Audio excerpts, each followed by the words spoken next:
let's get into the meta for Flesh and Blood going into Worlds and LL. Let's talk a little bit about Super Slam and its impact on the game and the market. So with Super Slam, we got some really needed reprints and a lot of really impactful expansion slot cards. Warmonger's Diplomacy, great reprint. Unsure about the recent unbanning in Living Legend, which is going to be a huge part of Worlds this year. It effectively nuked 2, 3, maybe 4 heroes. We do still have 1 or 2 rune blades that can still function with Warmongers being unlocked, but we'll see how the unbanning of Warmongers affects the format and deck choices for Worlds. Next, we have a couple of equipment that definitely needed a reprint. Flip knives, super necessary. It was getting a little absurd. And with the popularity of assassins with the new Arachnes and Syndra's rise to prominence, we definitely needed a Flick Knives reprint. The other is New Horizon.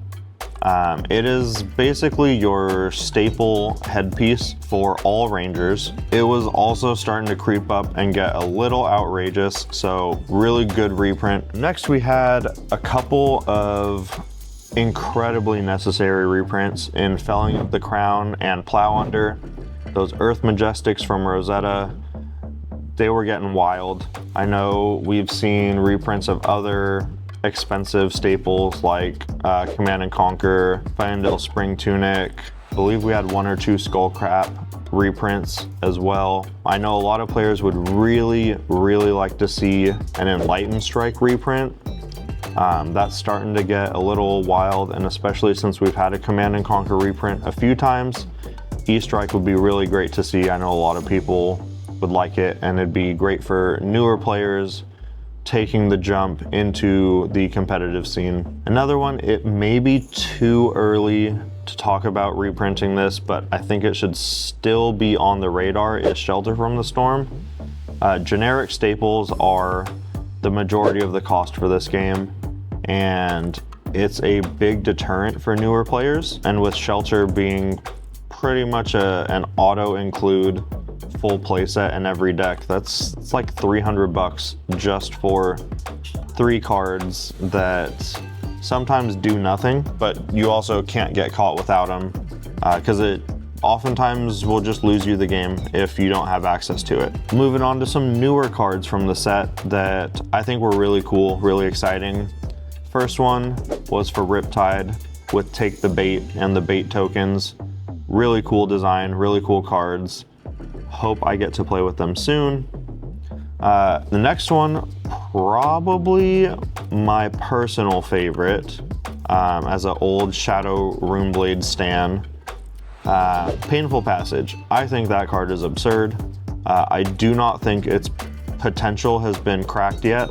I've been working on some stuff with Vincent, even though I don't think she's in the greatest position. There might be some way that you can wean off of some of the rune gates and place some of the old attacks that made Chain so powerful, since now we have a way to give them go again or just buff them. Also for Prism, Angelic Attendant. That card is absurdly good.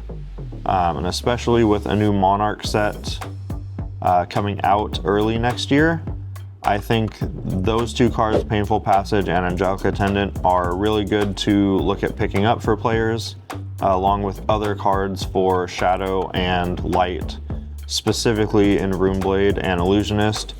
We'll see what else is in store there. Light Up the Leaves for Verdance. Absurd card. The Verdance is so strong right now, and I know a lot of the top players in the game are starting to pivot off of things like Gravy Bones, Syndra, and some other decks into Verdance at some of the last Battle Hardens and Callings.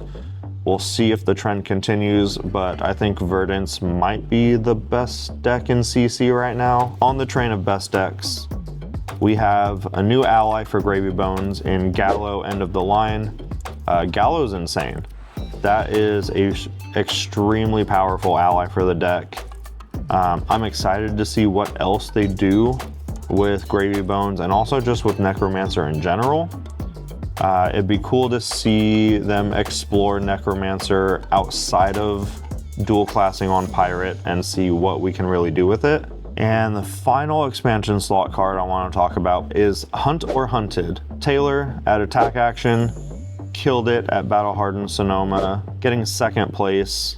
Hats off to you, man. That card is definitely getting more attention, as are all of the Arachne Huntsman cards now. It's something to keep on the radar now for sure, especially going through ProQuest season and into Worlds. Worlds is coming up. You need to start preparing for Living Legend format, because that is a new format for Worlds this year, and I know a lot of places are just not playing it. The recent emergency BNR for Living Legend, super impactful. Needles, they just had to go. And Count Your Blessings, you can play a single copy, which basically warrants the card as unplayable and banned because there's no reason to play a single copy of that card. Let us know in the comments if you are planning on going to Worlds or you're playing in any Living Legend events leading up to Worlds, how you're feeling, what you're planning on playing, your experiences, and we'll see you guys in some more FaB videos. Peace.